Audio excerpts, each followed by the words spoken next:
Good afternoon, good evening, and how are you doing, Danny? Doing good, buddy. I'm Happy. actually we have 4 people watching right now. I'm just gonna say Happy Blue Jays Day, and we No got kidding. Like, I mean, we couldn't have scheduled this on a worse day, but needless to say, for the 4 that are watching, thanks. We really appreciate this. We weren't we sure if do. we had any tonight, so we're up to 7. Holy smokes, that's fantastic. We were playing the odds. The Jays would have swept by now. Well, this is it, right? This is it, and we were talking before we went live. What do we think their chances are? I mean, listen, I'm pulling for them. I'm hoping for the best, but I don't know. They've come across a really hot team, and we got our work cut out for it. I'll tell you that. I'm a Leaf fan, so I've got paper bag optimism all the time. So Yeah, that explains a lot. I was going to ask you what you've been up to, but I had paid witness to something that you came across today that I'm sure you want to talk about. You can't wait to talk about. And we're going to ask Matt, our special guest, too, when he comes on, if he's come across anything like that. But whereabouts were you when you caught that? I was probably about I would say about maybe 5 kilometers from the Spanish Marina where we held our event. So we were right in eye shot of that, and that's a rarity for me. I've come across a lot, and that's particular area. Actually, I've come across a lot of deer and moose, mostly bears swimming in that area. So to come across a bobcat, that was extremely rare for me. I've only seen 2 in my lifetime. That was the first one I've ever seen in the water. So they can swim pretty good. No kidding. Well, we'll see. As I mentioned, I think you're going to get a lot of views with that video, simply because it's not something you see every day. And again, we're going to get the luxury of talking to Matt to find out what strange things he's seen in the water. But how do you know Matt, Dan? How did we come to having our special guest Matt join us tonight? I know Matt through friends of friends, kind of like the same way he kind of knows that Code knows me, and we've gotten into our circles of social media. But Matt is a relative of a good friend of ours, Kevin. So they are cousins. So he's from this part of the world, and yeah, so we just kind of, Nick knows him, and somebody else knows him, and he knows somebody I know, and we bumped in at the sportsman shows as he does his work with Berkeley and Pure Fishing and stuff like that. And so, I've been following his career, like he's been following my career, I guess, in the fishing world for the last few years, and I'll let him talk about his stuff. But yeah, I know he's got a phenomenal reputation. Let's put it that way. So that's why I'm glad to have him on, especially with the Nipissing bass and all the bass fishing around North Bay area. 100%. Well, without further ado, let's bring in Matt, our special guest. Matt, a pleasure to have you tonight. Thanks so much for joining us and taking the time, because I know it's busy times for you. Yeah, no, it's an absolute pleasure, guys. I appreciate everything you're doing for the fishing community in Ontario. And yeah, no, it's my honor to be here with you guys and just share some stories and engage in some fun conversation for the viewers. So it should be a fun night. Cool stuff. I have to ask, with Dan's video that he posted today, what's the craziest thing you've ever seen swimming in the water? Yeah, no bobcat, but I've seen black bears. Those are pretty cool to see. Lake Temagami, just north of me, I'm in North Bay. Yeah, I've seen some black bears out there. Kind of caught me off guard. We were just going. I was like, is that a log? And then get closer and you see a big old black bear head. So that was pretty neat. This spring I saw another black bear up on Lake Nipigon. So the north is where it's at for kind of wildlife. Moose and deer aren't uncommon. But kind of the black bear was a bit more of a rare one for me. And then, just some water snakes. So I lots of a little bit clear of those. So I know this might sound far-fetched, but I would much rather come across a bobcat than a snake. I can't stand those sort of things. Well, I grew up on cabin cruisers, and I know Scottie seen our pictures of our cabin cruisers. And one thing about water snakes is they love to sunbathe. So we've had a situation one time where we had one on Denise's boat, and we thought Kyle had killed it and put it there as a prank. But meanwhile, this thing was fully alive. So when she went to get rid of it, this thing decided to move and freaked her right out. So yeah, they're not shy to get on boats either. So I'm not a fan of snakes, so that's a little unnerving for me as well. Cool stuff. Matt, as we always do, we always want to know where it all started for you. What got you into fishing? Who was it? And what was that trigger that created the passion that you now pursue? Yeah, so it was early beginnings. I'm born and raised in Sault Ste. Marie, and my grandparents had a camp. It wasn't a cottage. They had a camp on the Gully River up there. So there's pictures and stories of all my cousins playing, and I'm literally tied to a tree by my life jacket, just sitting there catching perch off the dock on the breakwall. So yeah, 3 years old, and my nono, he's got a picture. I still have it today of a 51-inch northern pike that they caught up there, and yeah, I've always just chased big fish and kind of wanted to be like Nono, and kind of just grew into it from there. Kind of played ball growing up, and then got out of that. And a friend of mine in the Sioux, he was a river rat, so dragged me through every single tributary throughout the Sioux area, and we'd go steelheading, we'd go fly fishing, just do anything we can, and then just kind of canoe around and shore fish for largemouth and smallmouth. So yeah, it was a ton of fun just in the Sioux area doing that. And then, yeah, kind of went to school, just kept recreationally fishing. And then once I graduated and moved to Sudbury, I found a BASS affiliated club. And yeah, kind of saw that, joined it. And actually, a friend of mine prior to me joining that series, he got me into my first tournament on Temagami. And I think he actually just did really well in your series, Jeff Lutecki, on your online thing. So yeah, he introduced me to it, total fish head. And yeah, we did Bassin for Kids up on Temagami. Was not prepared. I had quick dry pants in September, thinking it'd be good. I was blue teeth, like just numb, frozen, total greenhorn, had no clue what I'm doing. Like, it was hilarious. That's wow, what a story. Holy smokes. I'll have to say, Danny, that's probably one of the best answers we've had on the show. Yeah, I'm not gonna lie, I missed part of it. I'm dealing with my terrible network here, so I get half broken, laughing and everything else. So I'm just gonna be nodding and smiling and moving along with this one. That's hilarious. So, Matt, at what point did you think, or perhaps maybe something was presented to you? You mentioned the tournament that you had in Temagami, that you were going to become a tournament angler and pursue that side of the sport. Yeah, so I don't know if I got just a struck of luck or someone was just telling me like, you got to do this, but like I said, I joined the Bassmaster Club in Sudbury, so it was the Nickel City Bassmasters at the time. It's now the Nickel City Bass. They left Bassmasters, went OFAH, but Jeff and I, we fished our first event on Ramsey Lake. I was fishing out a 14-foot of aluminum with a cooler and a 20 horse. Pre-fishing, just learned Ramsey Lake. Every day after work, I'd go. So I gave Jeff a call. I was like, hey, come on, I'm on fish. We're going to fish this tournament. We go out and win it. First tournament ever against the Sudbury guys. He and I just, out of a dinner, go out and win this thing.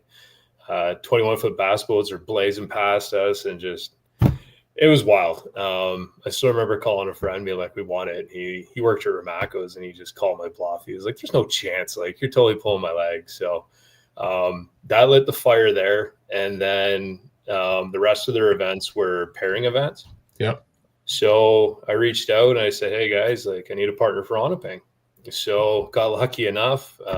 Mike Gifford, a legend in Sudbury area, hopped in with him and go and win my second event. So my first two bass fishing events, I win. Like, unheard of, right? So right there, like the first event, I was like, I can do this. Like, these guys are sticks. I just beat them. Like, there's nothing to this, right? Like, young, naive confidence just exuding from me. And then, go in the next one and in contention for Angler of the Year that year. But I was at my aunt's wedding in the Sioux, and my mom said I had too much to drink, so I couldn't do the overnight drive to fish my classics. So, I left the Angler of the Year on the table that year. But, it was that first year, those first two events, like, got the blood pumping, showed success, and I've just, I've had the taste for it ever since. So, nothing beats winning. No kidding. Dan, this sounds eerily familiar to your story. Not even close. I haven't had much success with that. No. I must be fishing harder tournaments. Maybe that's where we're going to leave it at that. No offense to Nickel City. I'm just teasing. No, it's all good, man. So before we go on to tournament talk, what are some of the I would say great memories you've had fishing? Some faraway places, destination fishing trips, this, that, and everything else. What's some of the coolest things you've done? Yeah, like it's crazy. 2025 was a year, like this year. My wife and I were like, okay, let's go on a trip together. So we went to Mexico. I totally vegged out for 2 days, and my wife got bored by day 3. Was like, we got to go do something. So she looked at a shelling trip, and then the next page was a fishing trip. And she's like, what do you want to do? I was like, I can't answer this. Like, So then she was like, okay, we'll go on a deep sea trip. So she books it. And easy there, Steve. So she books the trip for us, and we go out. So we're chartering out, and we get to the spot. We're catching bait, and then catch a big bonito. And I was like, man, this is awesome. Like, woke me up, ready to go. And then we just start going around, and then hook up. They hand it off to the other guests in the boat. They end up hooking up into a big sailfish. So I was like, okay, cool, fish are here. And then next one goes off as this guy's got a fish on, and I dove at that rod so quick. And honestly, like, I let the other guy get his fish to the boat, and I just fought this fish out super far. Bring it in, 8-foot sailfish. Wow. Incredible. Like, I was hooting and hollering like a 2-year-old. Like, my life was complete in that moment. It was so cool. Yeah, something I'll never forget. Just the pull on them, and then just getting to actually fight the fish instead of just kind of getting it to the boat and keeping it away while the other guy's fighting his was kind of a cool me moment. So yeah, that was pretty incredible. Just going away to relax and then sneak it out on a deep sea fishing trip. So that one was awesome. And then this spring, friends of ours, we had a 4-day trip on Lake Nipigon planned. So we went and slept in a creek arm on the riverbank, and it was the 4 best days of multi-species fishing of my life. We caught 20 brook trout in 1 day bass fishing for them. We had, I think, 4 double headers. We had back-to-back 24-inch brook trout. Like, that's an insane day. Our smallest one was 18 inches. It was crazy. And that was 1 day we targeted brook trout. We caught throughout, we put 198 fish in the boat. We shook off and passed on a bunch of other fish. Biggest fish was a 45-inch northern for my buddy Matt. I ended up getting a 40 and a quarter northern. And then I think we had over a dozen over 38 inches. And then the lake trout fishing was unreal too. Like, I got a 38 and a half inch lake trout. Like, it was an incredible year. Well, listen, I hope you're not planning to go back there next year, because it sounds like you're going to be rubbing shoulders with a whole whack of people that are listening to this tonight. Hey, it's all good. That is a giant lake. You can put 15 Simcoes in there, so I probably won't see you. There you go. Perfect. Sounds like you're finally Tyler up there, so that's where we're getting your early spots from. Your old connections. No, I didn't go through that route. I went to my old Thunder Bay stomping ground friends. So yeah, no, it's quite the fish trip there. It's on my bucket list to get up there. I haven't made it up there yet, but it's pretty phenomenal what you can do up there. But so I mean, it's funny to hear you talk about your fishing stories about your wife in Mexico, and you went shelling. You didn't choose shelling or fishing. Well, I'm obviously buddies with Kevin. So after 3 days on the ocean fishing the Gulf with him, we ended up on the beach shelling with him for some reason. I don't know how that happened, but yeah, a lot of beer were involved. That's I know that much. You wanted to see your girlish figure. That's all. Yeah, that's all it was. Yeah. He lives and swears, but he loves doing it. He does a good living with it. But yeah. Oh yeah, no, the beach is great. Yeah. That being said, everything he's done, so it's pretty amazing. So that's when we were at ICAST last year. So Nick and we did the shelling, and we said, well, we're going to bring some stuff home for our kids and whatnot. So we brought this back. We get there, we drive to Orlando with this bucket of shells, and we got to disinfect them. By day 2, I'm like, Jesus Christ, it stinks in here. What's going on here? Turns out one of these shells had a hermit crab in it. We didn't know about it. So it didn't smell very good in the apartment for a little bit. Beware when you go shelling. Check for anything live in the shells. There we go. One thing, I was trolling your Facebook page, and I really love, as dedicated as you are to the sport, and obviously we're going to talk about the many sponsors that you have that I'm sure you want to give a shout out. You do involve the family, and do you have 2 kids or 3? Yeah, I've got 2 boys, 5 and 7. So you put a video together, which I'm not sure if this was the Nipigon trip or where it was, but I just love seeing the kids involved, and being someone like yourself that had a no, had somebody that grabbed you by the arm and took you to all these wonderful places to catch great fish and experience Canadian fishing at its finest. How cool is it to now do the same for the next generation? Yeah, it's special. I've gone to so many seminars, and it really hits home now what Big Jim always said: take a kid fishing. Do it. Like, it took me having my own or knowing somebody with a kid to do it, but if you have the opportunity and the parents are open to it, just bring a kid out. I don't try and go and catch the biggest fish. Like, everything you see here, I'm sitting on a beaver house and we're casting for sunfish.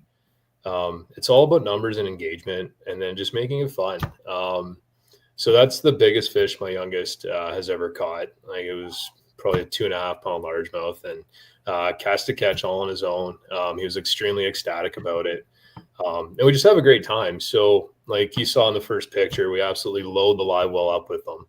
So when they're not engaged on fishing, they're in there just playing with the fish, checking them out, looking at the anatomy. They're seeing it, and we're outdoors.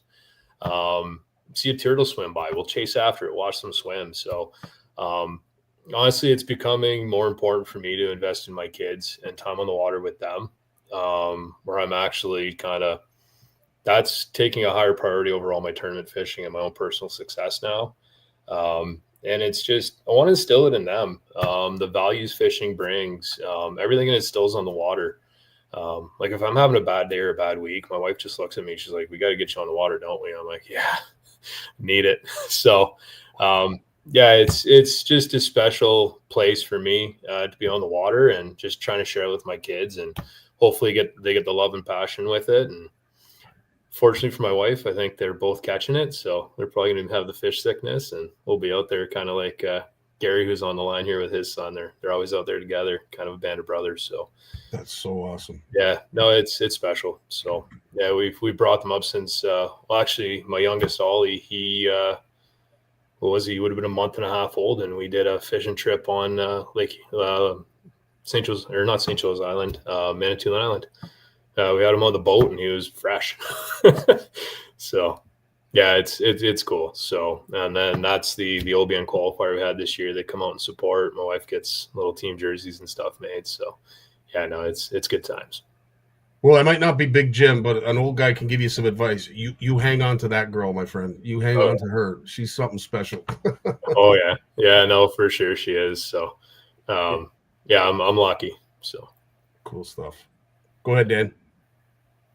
Well, I got to attest to that. I'm very lucky as well. I mean, mine's my tournament partner, so we know fishing is an expensive sport. So if they're not supporting you, then we're in trouble with that. But no, it's awesome to get your kids involved. I mean, like I remember my parents had me on the boat. I was born in June. I was on the boat by August, and I've never gotten off a boat since then. So it can be an addictive, and it's not easy, but it's not hard at the same point. You just need someone to help you in the right direction. So you seem to be doing that. So that's fantastic. And, it spills into not just your kids, but to their friends and whatnot. And then next thing your buddies want to go out and stuff like that. Yeah. So a lot of good doing that.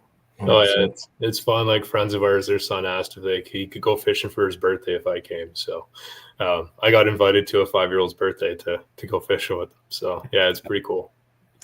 Speaking of the next gen, Steve has a great question. At what age do you recommend we get kids into fishing? Right away. Yeah, just judge your day. Don't push them. It's not your day on the water. Just remember that going. That's the biggest thing. Luckily, where I go, I'm on Trout Lake in North Bay. We have a park there. So now my kids are old enough, I can open the door, go play in the park. I'll launch the boat, and then I'll come back and gather them from the park. So that's part of the fun. Then we'll go out, we'll do the boat ride and fish. But when we first started, like, I'd go on Nosbonsing. It would be a 2-minute boat ride. I wouldn't have to go on pad. And then I'd make sure there was fish there before we'd take them.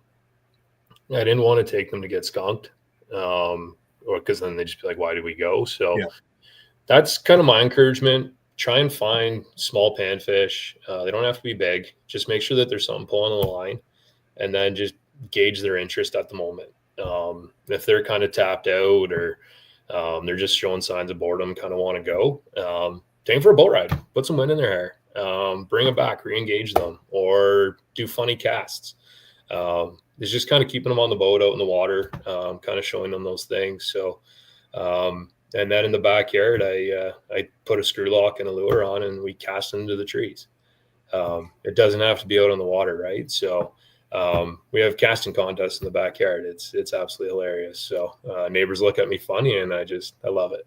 I don't think it's too young, but your safety and your comfort level with them in the boat is another big thing. Always have their life jackets. Like in that video, mine was always on. Just show them the way to do it the right way. Actions speak pretty darn loud. So, it's just get them out there and then just listen to their cues. Don't push it. Steve's asking, Cortina's bar still in New Brunswick. Good times. North Bay, Cortina. Oh, sorry, North Bay. I apologize. Yeah. Cortina and Sudbury. It's not North Bay that I know. I'm gonna Google it though. This is one in Espanola. I remember that one. Yeah, Cortina's in Sudbury. Well, I will say, Big Jim, with that answer that you just gave and some great advice for any parent that's looking to get their kids into fishing. I know that boy is sitting in a chair right now smiling at your response because you couldn't have said it better. And truly, that is the best advice anybody can give, is put your rods away when the kids are ready to play, because it's definitely their time. Now, speaking of your time, of course, the tournament trail comes fast and furious, and it looked like you were involved with a good number of tournaments this past year. Tell us a little bit about the Nipissing Bass Series. Yeah, it's a special series. The Nosbonsing Anglers and Hunters, they're the group that backs this series. They run the Nosbonsing Pike event every spring, which it's a huge reach across the province. So it's the same guys and membership that run the event. But no, they're awesome. So first and foremost, respect to all of them. Mark Rich is kind of the face and the name at the front of the series, but all the guys that back it, they're absolutely phenomenal. So credit where it's due. I think they're going on their 7th year this year coming up. It's Nipissing. So every event's on Lake Nipissing. Up till now, they had a 4 qualifier series with a 2-day classic. I think over $30,000+ in payouts in their classic. I think this year's winners were like 15 to 17 grand for first place plus prizes. They do an awesome job, and it's just a good group of people. There's none of the BS. Like, you were on my spot. You get that every once in a while. It's tournament fishing, but there's not a lot of the politics. People aren't really saying anything poor about the series or trying to dump fire on anybody. So it's really good in that sense. It's just good camaraderie, fun conversations, good banter at the ramp. But it's a really good group of anglers within the area. So our reach, it's pretty much Sault Ste. Marie down to the Haliburton area. That's kind of the reach for the tournament series. And Nipissing's been showing out for a lot of years. I think I've done it 3 or 4 of those years now. Last year I took the year off. I just had some family stuff and some home projects to do. And then this year was my first year with my new partner, Steve-O. And it was a growing year for us. 2 very different skilled anglers and different approaches to the water. So we had a bit of a learning year. I didn't have the success we've had in the past. In 2022, I was lucky enough to get 2 wins with my partner, Brad Brown. Him and his dad just grabbed 3rd place in the walleye tournament you guys had. And so angler or team of the year with Brad, and then 2 wins that year. So that one was pretty special. We had a really good largemouth program going. And I think we took angler that year by a pretty big landslide in weight. So that was a year that was really special to me, and it'll stand out for a long time. And something I'm pretty proud of. But the fishery is amazing. And that's a big thing for me, is to expose North Bay to the fishing audience, to the community. The North Bay Bassmasters, and president of that club, we host the qualifier on it. So it's always been a passion of mine to bring awareness and just bring a draw to the lake. I got the lake map right here beside me. It's a huge system. The walleye population for non-bass anglers is absolutely thriving. The MNRF and the Zone 11 and the Nipissing Council, they've done amazing work protecting that year class that's coming through. So if you like numbers, come on up this winter. You're going to catch a ton. If you're a meat hunter, you're only keeping 2, but I mean, you're staying busy all day. And muskie fishing, it's world class. But yeah, Nip Bass Series, like, great guys, big bags. If you don't have 20 pounds, you feel like you're not going to win a tournament. So yeah, it's really good in that sense. Spring and fall, smallie dominated, and then have a couple largemouth kickers, but kind of those July, August, you'll see those big largemouth show up. Well, George Morgan, who frequently watches a lot of what we do, will really appreciate you saying that and hearing that. He tries to actually steer everybody away from Nipissing. He's like, yeah, go down to the cordless, catch all the bass and walleye you want. Stay away from Nipissing. The bite's terrible up here.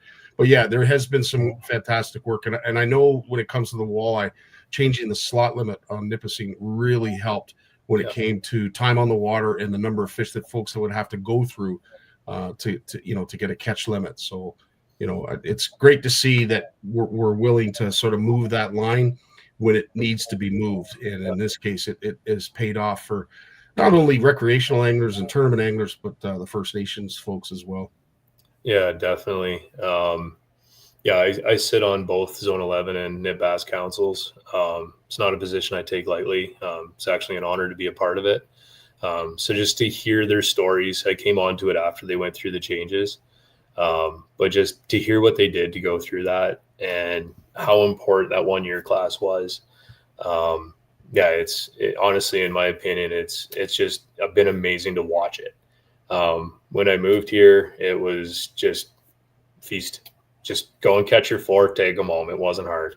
Right. They put that limit in. They protected that 15 to 17 inch range. Now they're in that 18 to 23 inch range right now. So we got healthy fish. They're reproducing. They got them to that reproductive stage. Unfortunately, the biomass in the lake, the perch couldn't thrive at the same time. They got relocated, and that walleye class was foraging on the same food.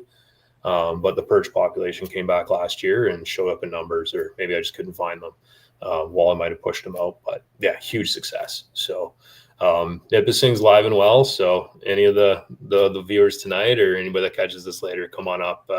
Community's more than happy to have you. I work a lot with the tourism boards here, and they absolutely love it. So the main thing is butts and beds. So come on up, stay at the local community partners or even the ice bungalows, and everybody's happy to help you. We're a welcoming community.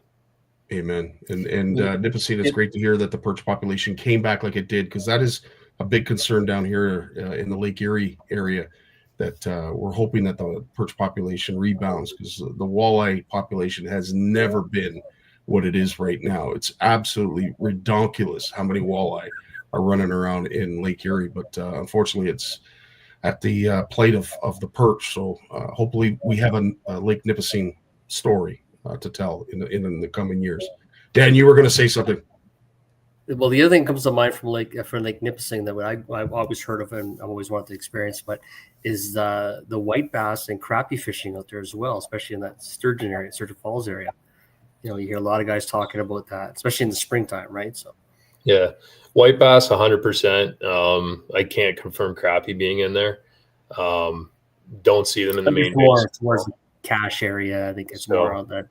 But the white bass is super fun. Even Calendar Bay early season, small jerk baits, like you're catching 17, 18 inch like silver white bass, like they're giants. So you'll hook into them and they pull like crazy. And yeah, it's a cool little bait. Allegedly there was a Canadian record caught out of there, out of the Sturgeon River for the silver bass too. So yeah, it's kind of a cool little bycatch type system. But yeah, even in the fall too, all the Cisco run up the river too, and It's literally just walls of them on your screen. So yeah, it's super healthy fishery. Big Cisco, there's sturgeon in the lake. There's unicorn whitefish roaming around out there. Yeah, it's a really cool system. I actually got a 613 on my wall. Wow. Held up for a picture and ripped its gill plate and couldn't do it the justice of a knife, so I mounted it. So nice. We actually have. I'm glad Steve mentioned this because Richard Dunlop was from North Bay as well, and he'd always talk about the pier fishing, the government pier, and how great it was. Are we back? Are we getting close to getting back to that up there? In your opinion, Matt? Oh, guys are always out there. They're always catching. Yeah, like I was even out there on the weekend with my kids out at the park, and the pier was full. So yeah, we were out there for probably 2 hours, and I saw at least a dozen people out at the pier the whole time. And yeah, it's extremely popular area. So yeah, it's still thriving.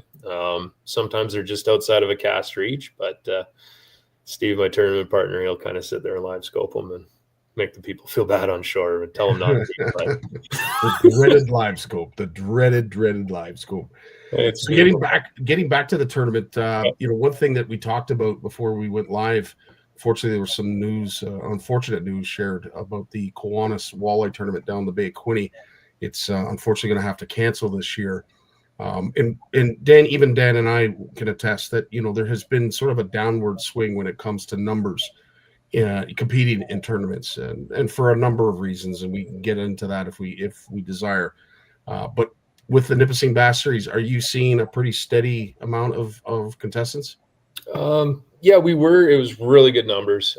22. We had a full field every tournament of 35 teams.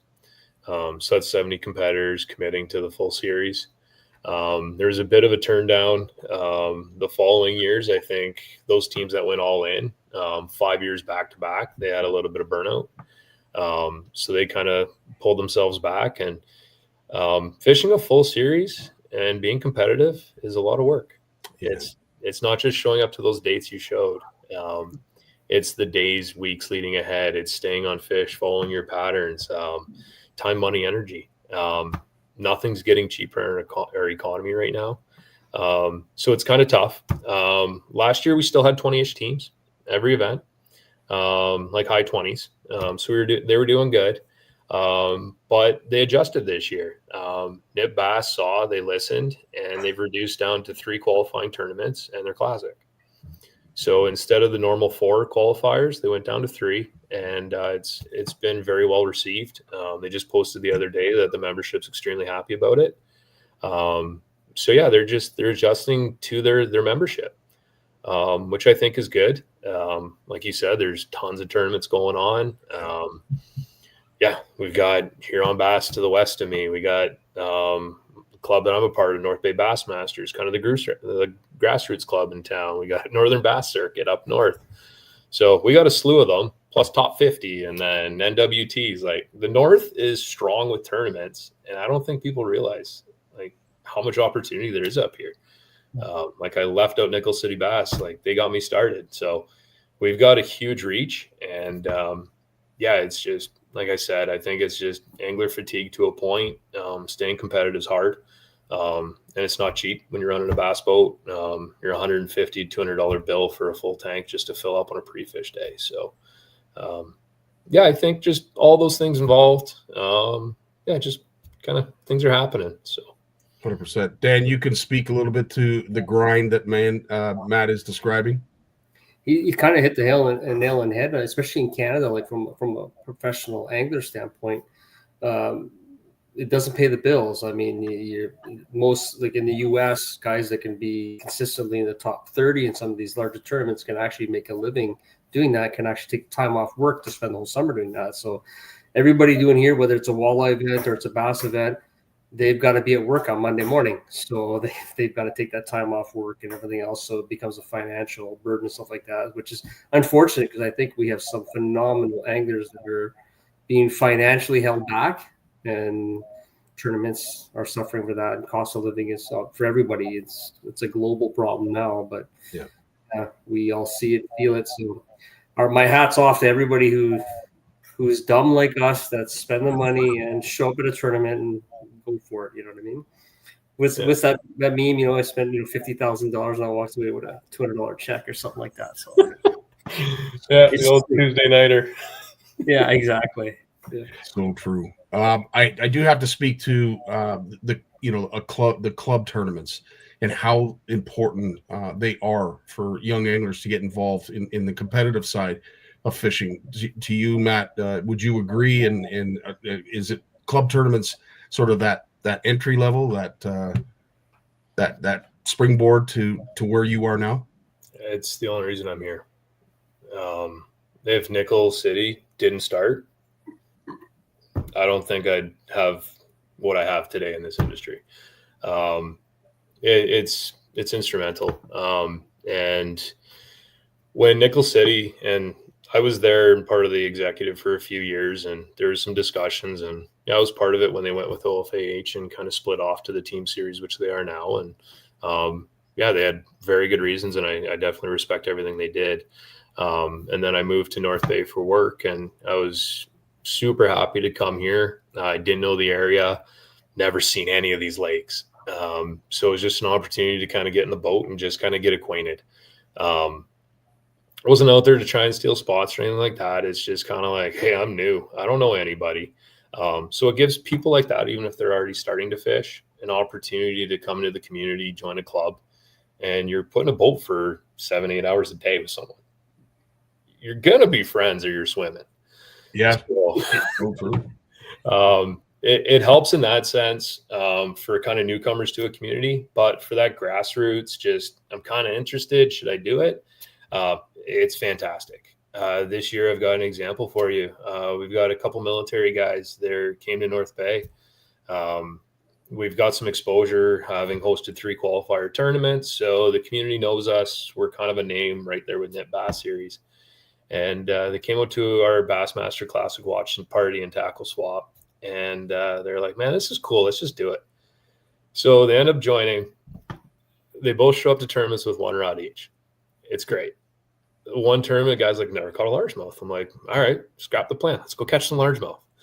So catch him a largemouth on a Senko. He sees me catch one on a frog. He starts drilling. He's like, man, I got to do that too. So put him on a frog bite, caught him a largemouth on a frog. So it's just introducing them to those things. Club tournaments, they can be as competitive or as fun as you want.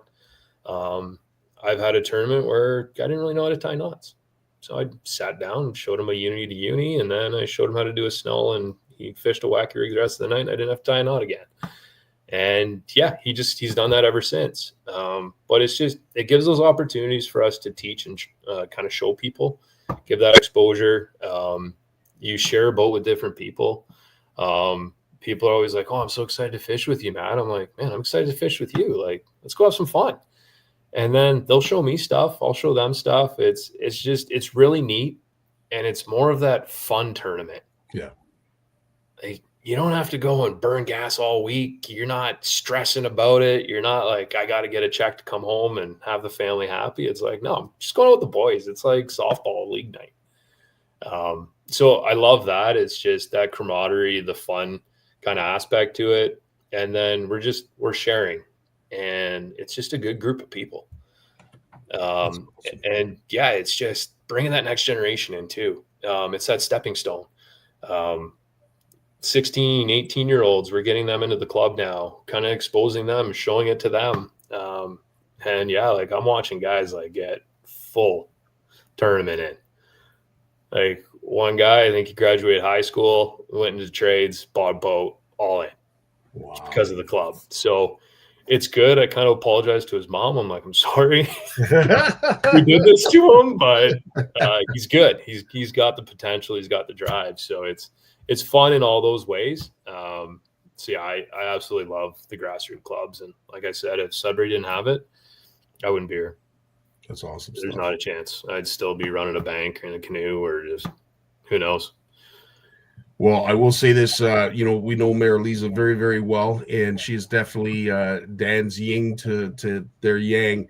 But let's talk about your partner. And, it's important that you're both on the same page, that you get along and you could spend that much time on the water without having to throw one or the other overboard. But speak about your partner, because you guys have had some great success together. Yeah, so Steve-O and I, like I said, this was his and I first year. We had a fun season. We're always one place out of a check, it felt like. We just couldn't capitalize. So Steve and I were always having fun. Like, this when he leans into me there. Like, it's just at the end of the day and this season, like, we just had a fun time. And that's kind of, we went out with our plan this year is like, let's learn how to fish with one another. But at the end of the day, let's just have fun. So it's just kind of figuring out each other's strengths. I'm a deeper fisherman. He's an ultra shallow water. So this year we were trying to kind of figure that out. But it's just kind of time together, figuring each other out and kind of getting that consistency in place. That's probably the biggest thing. And you just got to be patient with a new partnership and stuff too. It's just like anything. You just got to learn each other, kind of adapt to that. When we had that team of the year season with Brad, we fished very similar. It was 3 years together. We kind of got in the boat. I knew what he was doing. He knew what I was going to do. Complement each other's techniques. Somebody's frogging, go behind, flip the patches behind them. Somebody's running a spinner bait, you can throw a wacky rig or kind of something like that for kind of that smallmouth, largemouth pattern, kind of just complement each other's techniques. And then just work together, talk with each other through things, try not to confront in the boat. Because if you're at each other uneasy or somebody's feeling pressure from the other, tensions run high. It's not a fun day and you're not going to perform like you should. So yeah, just keep it positive, have fun. End of the day, you're out fishing. Amen. Yeah, there's money on the line, but you got to kind of remind yourself that sometimes, like, you can burn out quick in this industry if you're just always chasing a win. Dan, you would feel the same? God, yes.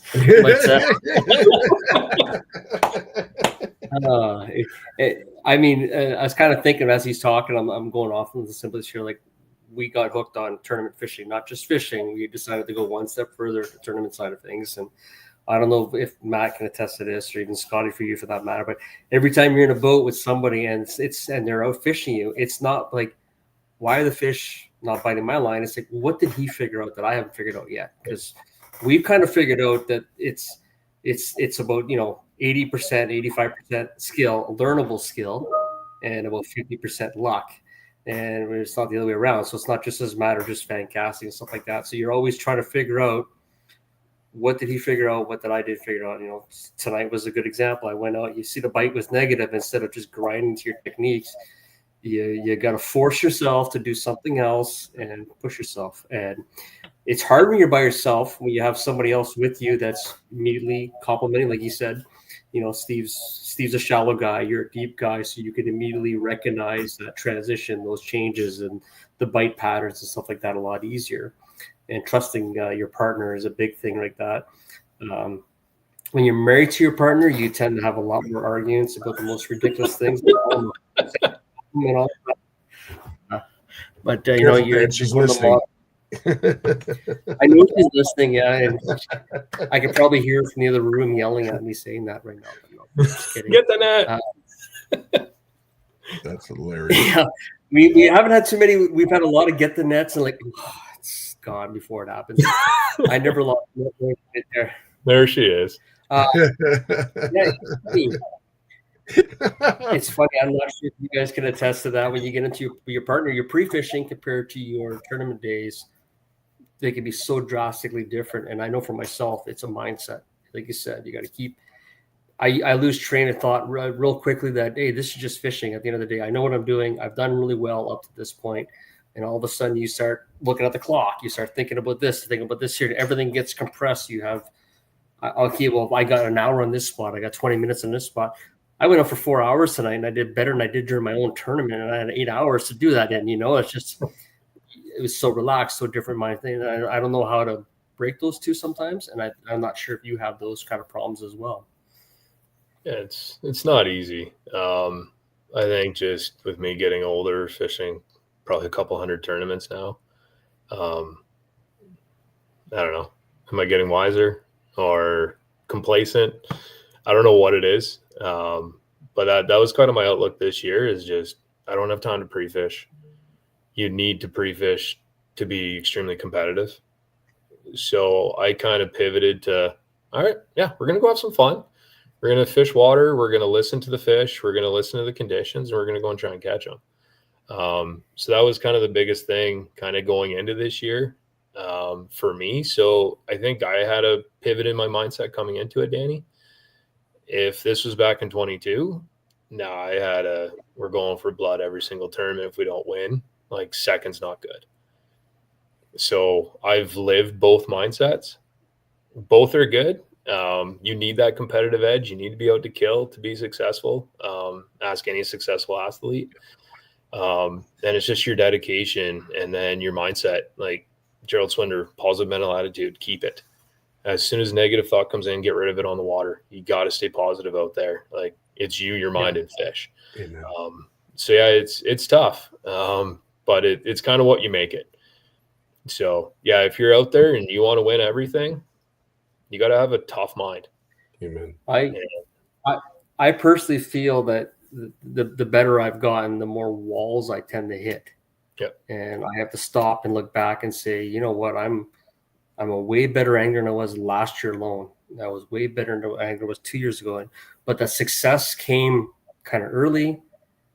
And I got to remember that everybody else around me is doing exactly what I'm doing. They're getting better. Yeah. And some people make that leap further than you are. I find everything's kind of a plateau. You climb, you plateau, you climb, you plateau. And how fast that happens depends on your stubbornness. And I can be pretty stubborn at times. And I'm sure a lot of guys are the same way. We get set in our ways, works with best for us and technology and all that kind of stuff, right? And it could be you really play with your head. So when you can grab your wife and your kids and you can just go beat up on a bunch of panfish, you don't care how big they are, you just care about numbers.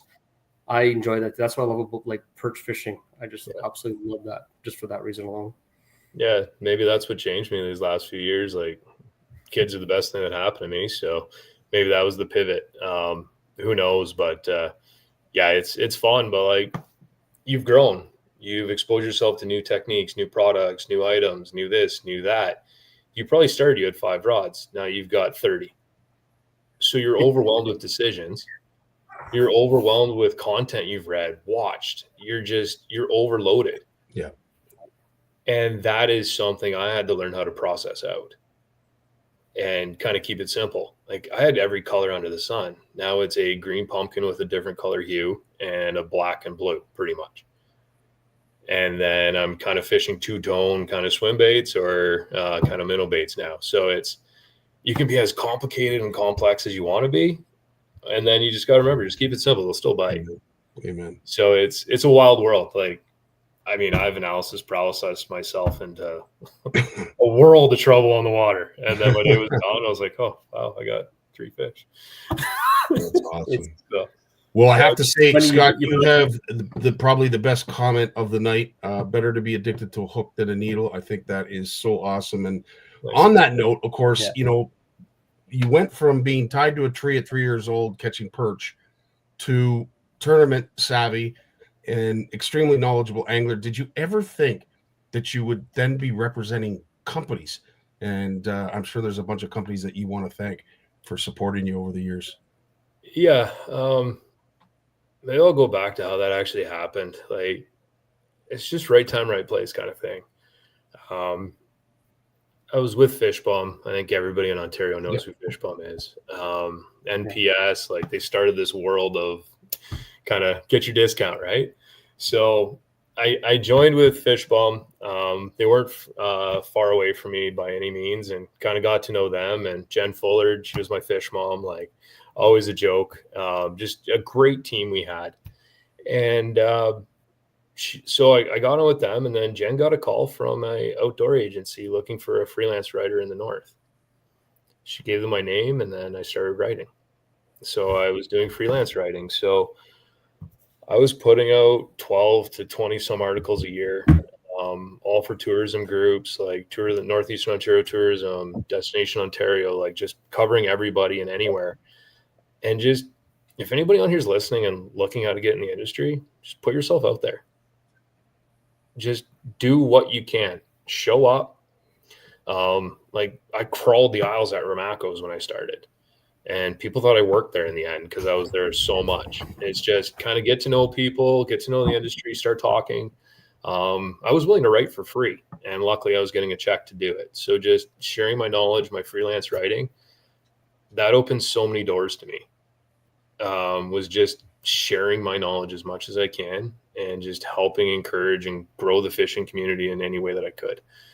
So all of that stuff kind of worked out. I would work the Sportsman show with them, just kind of pushing t-shirts, working Sudbury shows. And then kind of my name started getting noticed. And kind of the reputation worked out. And then I kind of met people here and there and asked people in the background, how do I navigate approaching different companies? So put together a professional resume and threw it over to Pure Fishing. And I think I've been over there 10 years now. So it's one of the top kind of conglomerate brand agencies within fishing. For those that don't know, it's Abu Garcia, Berkeley, Fenwick, Pfluger, Power Bait, you name it. Like we've got it, everything covered in the sun, Savage Gear. We got musky anglers, bass, walleye, catfish, everything's covered underneath this line. And it's kind of just keep exposure, work for them, do your best to represent the brand in the best way you can, be professional, get uncomfortable. Hey, Matt, nobody's on a tank this hour. Do you want to go on a tank at the seminar? It's like, oh man, that's kind of nerve wracking, but yeah, I'm in. So just take those opportunities and just get out there.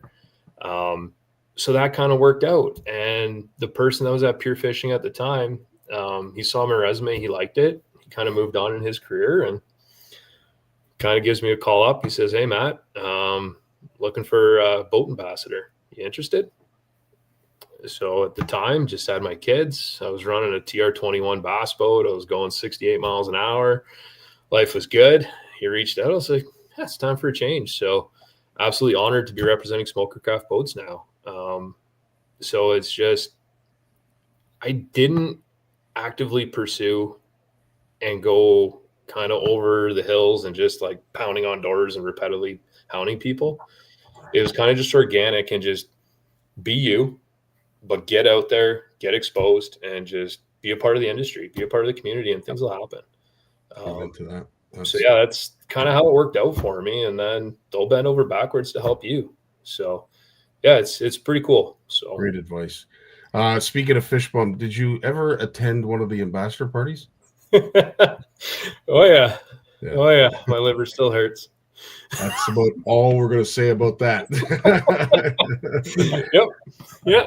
I went to one and I vowed I'd never go again because I'm gonna have to maybe go to rehab and dry out.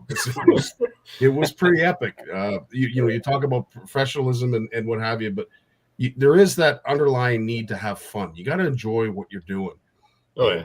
Maybe not to the extent of the ambassador retreats that we had, but needless to say, you got to continue to have fun. But I love what you said about just getting yourself out there, because really at the end of the day, people who maybe know me or don't know me, they always ask, what's the the secret to your recipe? Like how did you do this? Exactly what you just described. Just make yourself available, get yourself out there, and get noticed. And one other thing too that I think is really important, because social media it's taken away a little bit of that, is being able to promote other people. Like, you talk about your kids, you talk about the companies and all the bass series and clubs that you've had the pleasure of being a part of. We can't forget that as well, is acknowledging those who have been that helping force that has propelled you to where you are. And with everything being said, I have to ask, what's up for Matt in the future? Oh, I've got a heck of a week that's going on right now. Got my brand new Smokercraft boat in this last week. They pushed that through the production line in 1 month, which is crazy for me. But I'm going to represent them at a national stage. Lucky enough to be on Team Ontario this year. Up on Lake Temiskaming last year, I made Team Ontario through the Ontario Bass Nation provincial qualifier. So yeah, Friday I load up and I'm heading to the Mississippi River to go to BASS Nationals. Wow. So yeah, it's biggest tournament of my life. I've gone to regionals down at the Potomac. kind of overwhelmed. That analysis paralysis thing I told you guys about, I did way too much research, kind of crippled myself.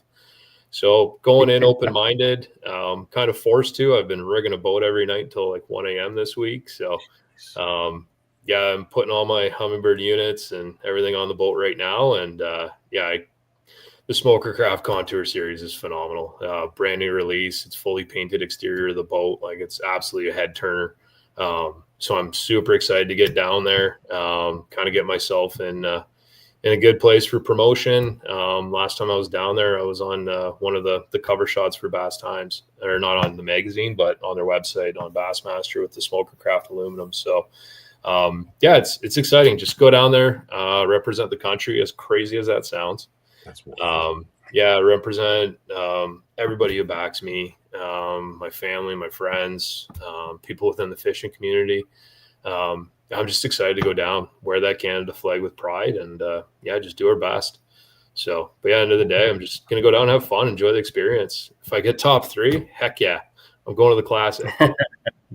But I'm against 200 really good anglers, so I'm gonna work hard. I've got the positive energy going on. I'm kind of willing it into existence, but yeah, I won't hang my head down if I don't come out with the top 3. So just excited to go.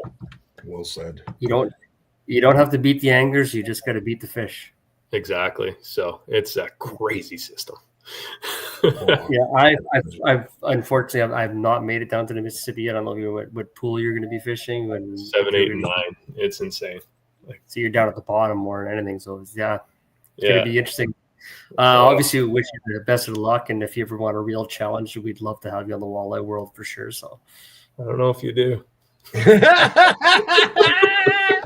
Well, at least we don't have to work on his confidence, Dan. I think he's got the confidence part dialed in nicely. As always, this hour just flies by.